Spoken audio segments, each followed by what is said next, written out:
sa mindset ng karaniwang tao, pag sinabi kasing fireman, usually, Lalaki. lalaki, Yes. di ba? Opo. Lalaki naman. Lalaki by heart.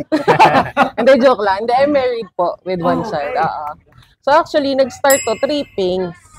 To be honest So para nangyari, na overyear ko lang na may magkakaroon ng fire seminar dito sa barangay. Wow. So nung time na yon, phase 1 coordinator ako kasi I was the board secretary at that time with phase 1. So dahil na overhear ko siya, sabi ko, uy, parang masaya yun. Sabi ko. So lumapit po ako voluntarily and then I asked, pwede po ba ako sumama sa seminar without being a member? So sabi, oo naman po, actually kailangan po namin babae. Kasi there are times na ang victim is babae. So due to VAUSI rule, so mas prefer nila babae sa babae. Correct. So para ma-avoid natin yung issues.